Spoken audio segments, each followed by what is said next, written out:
I'm a mother, I'm a grandmother, and I'm a great-grandma. 24 grandchildren, great-grandchildren, and there's another grandchild on its way. And I really just started this because I didn't want to give my children drugs. And it just amazes me how far out this has gone. What excites me is that yesterday I received in the mail a certificate that's been awarded me from the College of Natural Remedies in Ireland, England. They've given me an honorary diploma in naturopathy because of my work in the field, so that's pretty exciting. Baby got an earache at 16 months, went to the doctor, that's all I knew. 6 weeks and 4 courses of antibiotics later, the earache comes back. So that feeling of frustration, of knowing it's not working, but not knowing what else to do, and the pressure that everyone puts on you, child to go deaf, you don't want your child to go deaf. So as the doctor is writing the 5th course of antibiotics, I said, so is my daughter going to be on this for the rest of her life? Now that challenged him. He sent me to an ear, nose and throat specialist. Ears, looked in her mouth, said the child's teething, give her these drops to keep the tubes clear. So 18 months later, next child gets an earache. I don't go to the doctor. I don't tell anyone. I go to the old lady next door. I'm 25, she's 85. What did your mother do when you were a little girl? Because that's before antibiotics. She said Mum would steam up an onion on the stove. Slept for 2 hours. And I don't think he's ever had another earache. The word, I was like a woman possessed. I've discovered something that you can do other than go to drugs.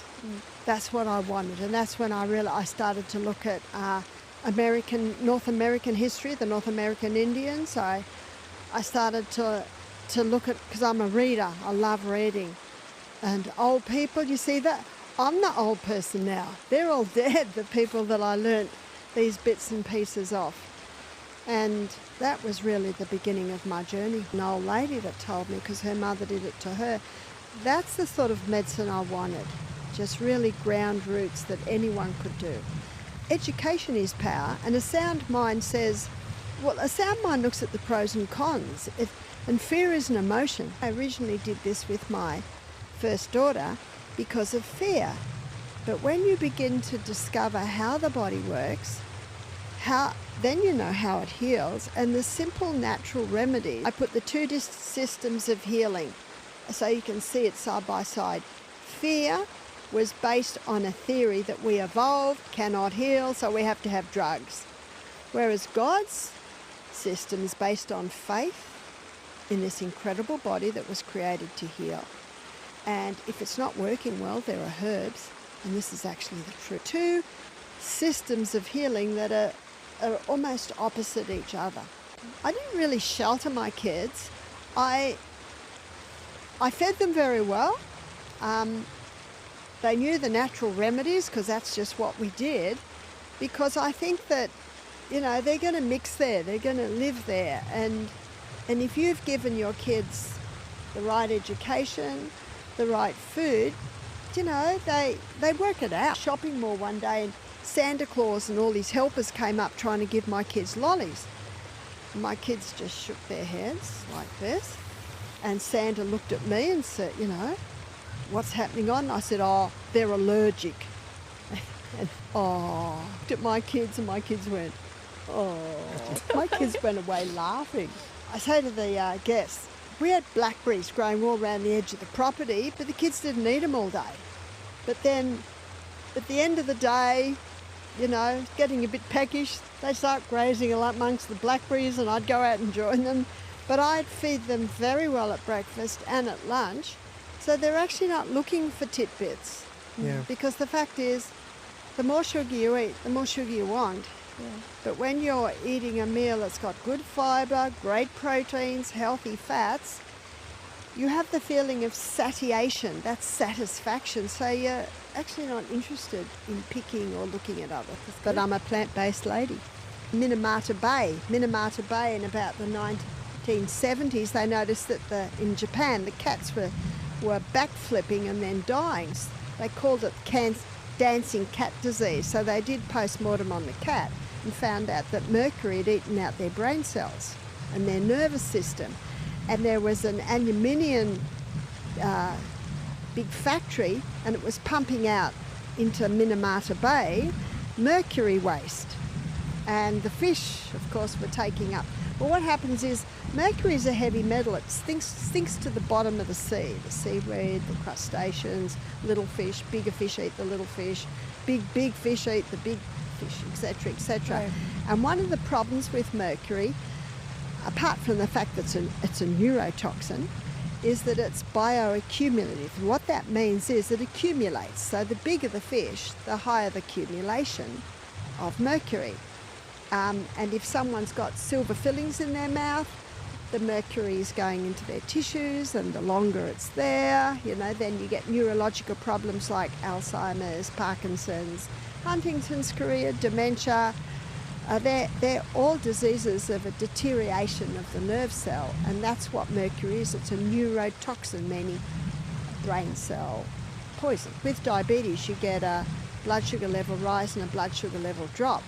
And when the blood sugar level drops, brain stops working because we've only got a 2-minute supply of glucose in the brain. So that's why they're calling it diabetes type 3. But there are many different causes to Alzheimer's. And about 150 years ago, it was almost unheard of. In fact, in Australia, 1,700 cases being diagnosed weekly. Well, do you know what I reckon? I reckon that God made everybody to be their own doctor. And if it works, do it. But I know that, like I've read the research, like Dr. Colin Campbell, and he could switch cancer cells on and off by the amount of meat and dairy he was giving his patients. But I also know, or his cats, his rats. But I also know that there's people that go onto the keto diet and they do so well. You have to listen to that. And we had a guest, 15 years ago, as a businessman. He said, "You're not going to like this, Barbara, but I go on the Atkins diet, I go so well," which is sort of like the keto diet, one of the original keto diets. He said, "I go off the keto diet, I go down. Now, I've got to listen to that because the best health professional will listen to you." So I thought, why? Why does this man go down? And it's because this high carbohydrate diet, if someone's on a high carbohydrate diet and they go the other extreme to keto, they go really well, because one of the problems today, one of the causes of obesity, rising cancer, heart disease, huge weight gain, is this carbohydrate diet because it stores as fat. Real. Bread in Australia is not real. And yeah, that's what you'd have to look at. You have to look at what you're eating, how long you're eating it for, your activity. But a lot of people eat like this: cereal and toast for breakfast, sandwiches for lunch, pasta for tea, cakes, donuts, biscuits, cookies, mid-morning, mid-afternoon. That's high carbohydrate. Carbohydrate causes high glucose release, and the body cannot deal with it all, so it's got to dump it as a visceral fat, usually on the belly, and that's why Dr. William Davis, he called his book Wheat Belly. Find is the hardest things for me to teach is to get people to listen to their bodies. You've got to listen to their bodies. If it works, do it. If it doesn't work, you've got to keep adjusting till it does work. Well, Dr. William Davis has done a real good job in his book of showing what they've done to the wheat. You know that song, "What have they done to my song, Ma?" Well, what have they done to the wheat? Yeah. They've hybridized it. It's not the wheat that God made. You can get spelt. Spelt is a wild hybrid from the original grain. So you've probably heard of ancient grains. Ancient grains are the wheat and the wheat. They're almost wheat. When I say almost wheat, the original wheat did a wild hybrid. And because it was a wild hybrid with a field grass, it's still okay. But when man comes in and starts adjusting and playing with it, that's what's caused all the problems. It caused the starch structure to change. It caused the protein or the gluten structure to change, and so that's what's caused all the problems. That's all your gluten intolerance, which we never heard of 60 years ago, and it all came along about the time it was hybridized. So Dr. Norman Bullog got a Nobel Prize in 1976 for the hybridized wheat. They wanted to create a plant with a high yield of grain to help with the starvation crisis, but they never addressed what the effect of that hybridized wheat was on the human body. They rushed it through with no safety studies, sounding familiar, rushed it through, but only now are they starting to see the problems. And the problems we're seeing is the gluten intolerance, the weight gain, obesity, and the diabetes explosion. Absolutely, we could have helped with education. Bill Mollison of the permaculture, he went into African countries and showed them how to grow sweet potatoes, showed them how to grow hedges instead of chopping all their trees down to build fences. It's education. I guess we see that happening. They cause the problem, then they come along with the solution. But, history quickly shows it's no solution at all, but it was a money spinner. Powerful. Lentils.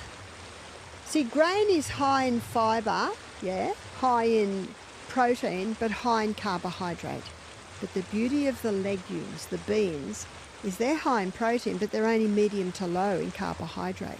So they're a superior food to bring those carbohydrate levels down. I eat beans every meal. Someone says, my gut bloats. I say, well, is it because they're not soaked? Is it because they're not rinsed?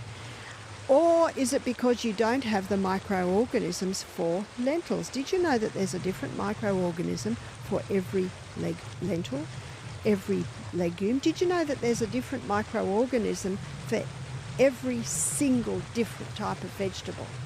And so it's quite possible that you need to just build up your microorganisms for the lentils. So how you do that is you start eating a teaspoon of lentils, and then after a week 2 teaspoons of lentils, and then little by little your microorganisms that your gut develops for the lentil, they start to grow. Interesting. Well, mushrooms are very interesting. They're not plant, they're not animal, fungus. Yeah. And do I eat them? Yeah, I eat them sometimes. Do they help in the way and in the form that you're taking? I don't know, because it's not an area that I've gone into. So I can't really comment on that. Well, two of the most common symptoms of a gluten intolerance is brain fog and bloating. And what's interesting about this is you can have a slice of bread, it'll be out of your body in 24 hours, hopefully less, but the effect can remain for up to 2 months. So if you're going to do an experiment on yourself, and I suggest everyone do, because you're the doctor, 60 days, and see. And if you're not sure after that, have a slice of bread, watch. Your body will quickly tell you. We used to have this cook. He's actually returned and he's our cook at the moment. His name's Zach, Fijian boy. He's been working for us on and off since he's 15. He's 29 now. And I could tell when he was eating wheat because he's fallen asleep all the time. Yawning, and I'd say to Zach, are you eating wheat? And he'd go, wow, he's 19 and he's worked out. He has it maybe 2 or 3 times a week. His body says, I can handle that. But anymore he can't. So it's a matter of listening. And I find that this is one of the hardest things that I have to do, is to teach people to listen. So I'll have a whole audience in front of me and I'll say, have you ever been to a doctor who won't listen to you? And 80% are nodding. And I say, don't be that doctor. Then they'll go quiet. I tell you, most vegetarians would turn you off vegetarianism. And I've been to some places, and of course they serve all the vegetarian food, and I think, oh no, because a lot of it I can't eat, because I eat a very low carbohydrate diet. I eat a plant-based keto diet. So what do? Let me give you an illustration.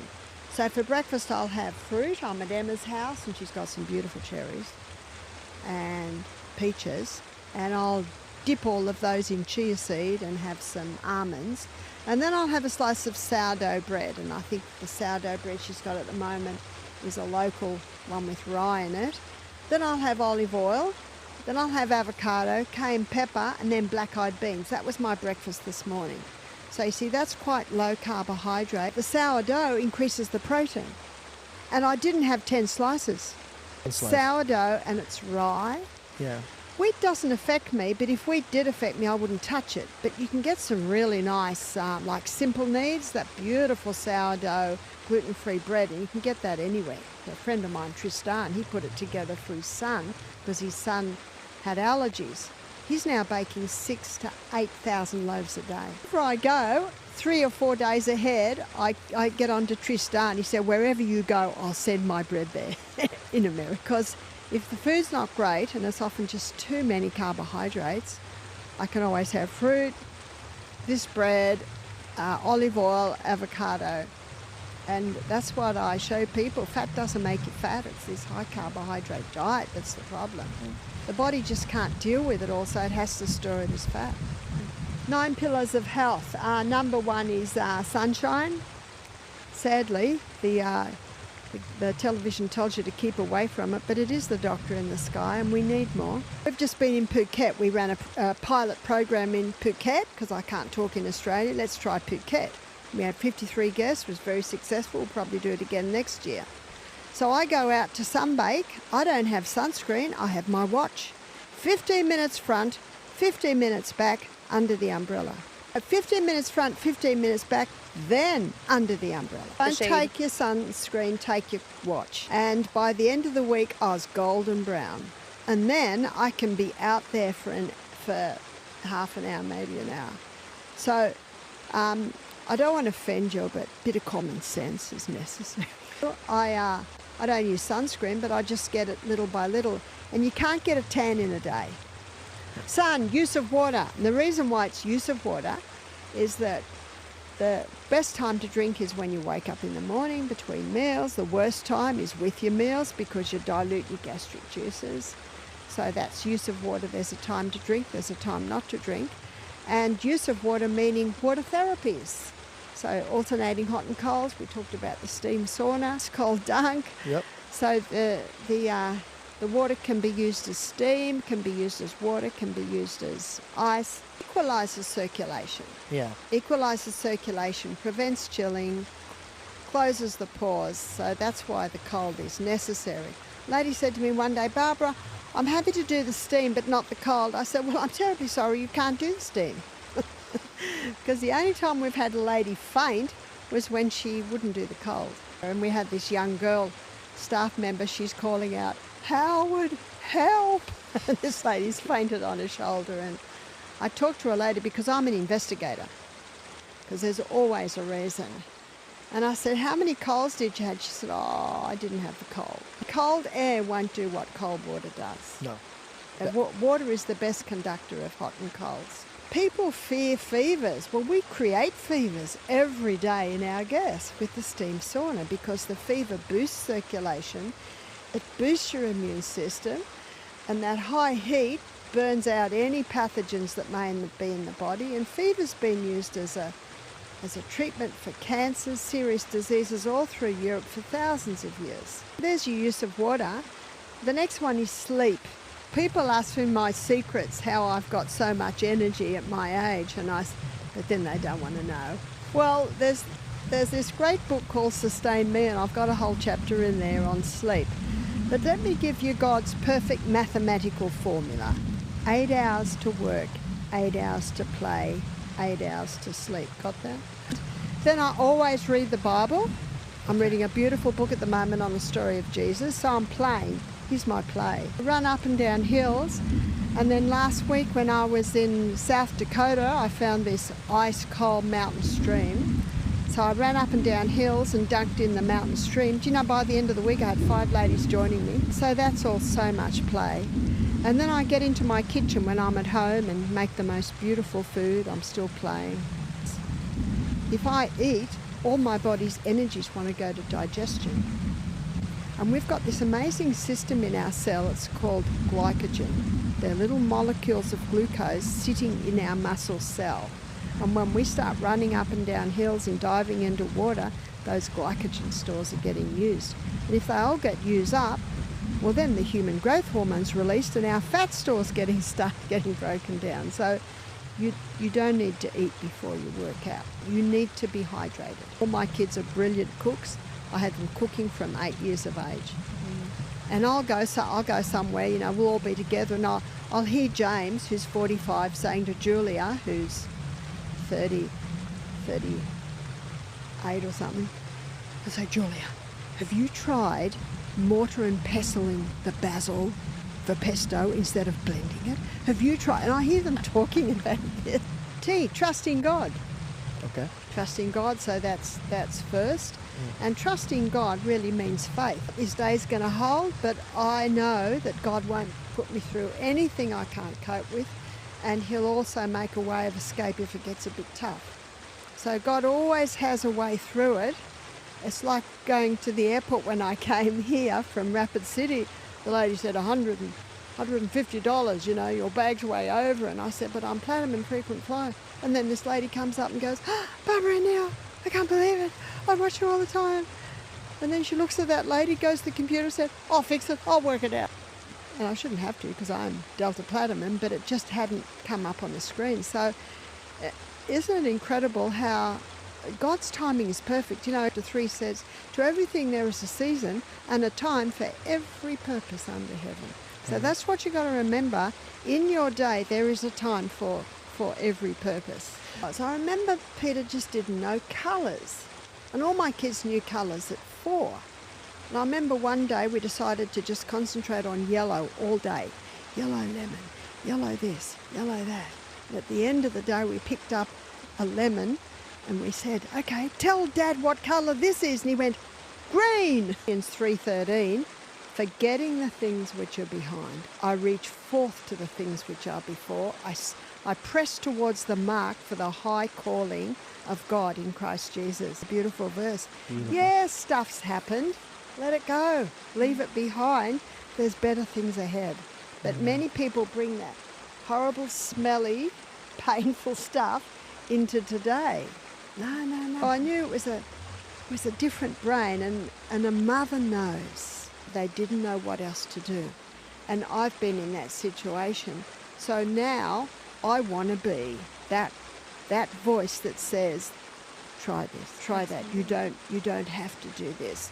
So there's only one reason I'm glad for my explosion on the internet is that more will hear this, more will have my little handbook on natural remedies, and more mothers will be rescued from that horrible situation of, I don't want to give my child a drug, but I don't know what to do.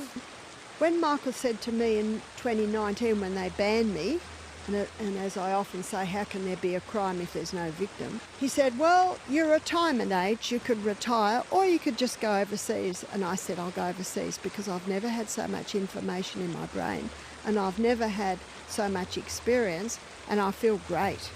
And because of the Sustain Me principles. So I guess that's what we're going through. The next one is abstain. There are some things that must stop if you're looking for optimum performance. And I don't eat meat, but if someone wants to eat meat, it's their choice, but it must be organic because we don't live on a healthy planet. And there's hardly I'm sure that there are organic farmers and you can get it, but the meat from the butcher shop, it should not be touched. Nasty stuff. The animals are sick. If it's certified organic, it has to be. But please eat a lot of fruits and veggies with it to back it around.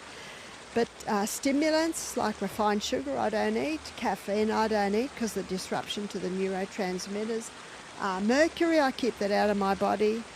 It's a neurotoxin. Alcohol's a neurotoxin, keep that out of my body. So stimulants and drugs I keep out of my body.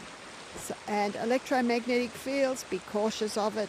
Get it out of the bedroom, get it away from your body. Phones. iPads. 80% of Americans sleep with their phone and the pillow's no protection. Call it the silent killer because you can't see it. The next one is inhale. What was interesting, I sat with my daughter Jessica, she's my romantic daughter, she's 42, and we're brainstorming about acronym for the laws of health. And we had them all except for I. And we knew we had to get air. And I went, inhale. So inhaling through the nose. Mouth's for talking, singing, drinking, eating, but nose and nose alone is for breathing. Do you know what's interesting? And in his book, Breath, James Nestor, he shows that when you nose breathe and you do not breathe through your mouth, it opens up the little canals at the back. And yet if you breathe through your mouth, they actually shrink. So it's a good illustration. If you don't use it, you'll lose it, is the little canals at the back of your nose. 18% more oxygen gets into the cell. It changes the jaw, the roof of the mouth drops, a whole lot of horrible things. And yet, if they tape their mouth up, they could breathe through their nose. Do you know, sleep apnea and snoring would just about be a thing of the past. But you don't actually have to tape your mouth up like Sophia does. You can just put a little tape under your nose and to your chin, and then do it for an hour a day, and then after a week, sleep with it like that. But inhale through the nose, huge health benefits. And then the next one is nutrition. So the 3 essential food groups are fibre. The more fibre, the more variety of fibre, the more microorganisms in the gut. And the more microorganisms in the gut, the stronger your immune system. I love fruits and veggies. Legumes are particularly great fibre on the gut. And so fibre, protein. Protein is an essential nutrient. So I get my protein from legumes, nuts and seeds. I have legumes, nuts, seeds every meal. And then fats, great fats. One author reckons it'll take a whole nother generation to get fat phobia out of the brain. Olive oil's a great fat. Coconut oil's great fat. All your nuts and seeds. Got some good news. Most boys take after their mother. Well, you can rub coconut oil in with a bit of rosemary oil. In my book, Sustain Me, I've got a chapter on hair loss. Needles in people's eyes to release pressure for glaucoma, when all they really need is castor oil. One lady told me that she got an empty mascara container and put castor oil in it for her 14-year-old daughter, and the eyelashes are getting thicker. People say to me, "Got so many great stories, Barbara. Any failures?" I said, the only failure is on the part of the person to do what you've got to do to get better. So if someone has fibroids, for instance, it's obviously it's a hormonal imbalance. So you've got to go on the yam cream. The yam cream is what you apply to the skin, and fat cells take it up. It goes through the biochemical pathway that causes that hormone to rebalance, because it's high estrogen that causes those growths, and so many women have it. And apply castor oil compresses to the abdomen. It'll penetrate deep and help to break up the fibroid. So I met this lady in Wales last year. She said, "Barbara, I've been doing that, but it's not working." So the next thing I do is investigate. So how often do you do the yam cream? Oh, when I remember it. How often do you do the castor oil? Oh, about once a week. I said, well, no wonder. I mean, if you only ate once a week, you wouldn't be too healthy. It'd be consistency.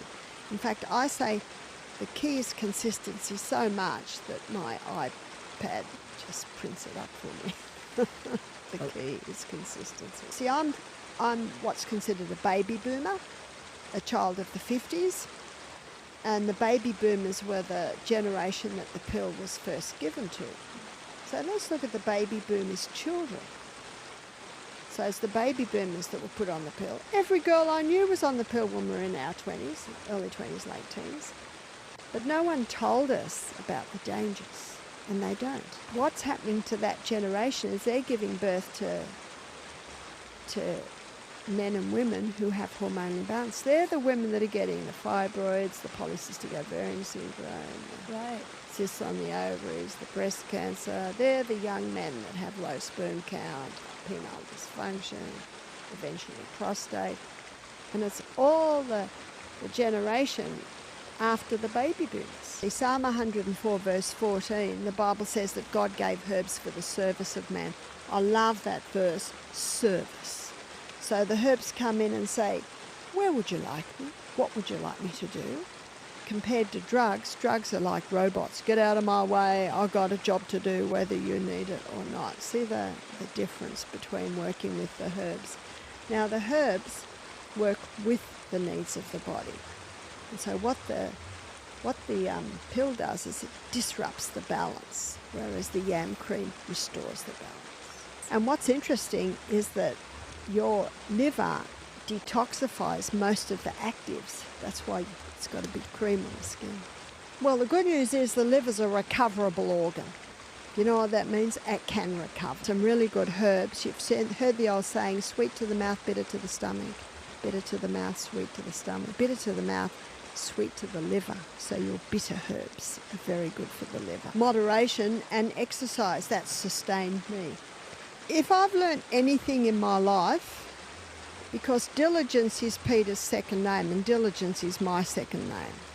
So when I go at something, I go at something big time. What I have learnt in my life is to never be absolute, meaning it's so much, it's just, you've got to do this, this will heal you. But it's like one writer said, all diseases in the mind. Well, it's not. For that person it might be, and for that person it might be half, and for that person it might be a third, and for that person it might be a quarter. And that's why I say everyone should be their own doctor. Because what you've got to look at is what you're doing. That's why I like looking through those laws of health. Am I exercising? Am I getting to bed too late? Am I drinking adequate water? That the microorganisms in our body are different in our gut early morning to evening. Did you know that our gut digests food better in the morning and at lunch than in the evening? Because when the sun goes down, our body knows, and our body changes, even to the microorganisms. So it's looking at the time that you're eating, looking at when you're eating, looking at how much you're eating. So I advocate eating most of our food at breakfast and at lunch, and if you eat at night, keep it light. And if you eat a decent breakfast and a decent lunch, you don't feel like much at night. So the problem is when you don't eat much through the day, then you do have a huge appetite. It's to do with the tides, it's to do with the moon, it's to do with the circadian rhythm, with God, what God put in our bodies, the rhythm that he put in our bodies. And I remember when I did my nutrition course, one question was on rhythm. And it was fascinating. I had to write about rhythm in the body. We walk rhythmically. Every single organ in the body works according to rhythm, and then the rhythm of the planet, the seasons, the moons, the tides, and it's called our circadian rhythm inside our brain. And what I discovered is that it's light and dark signals that set it, disrupts it, is computers and phones once the sun goes down. Resets it is the first hour of light in the day.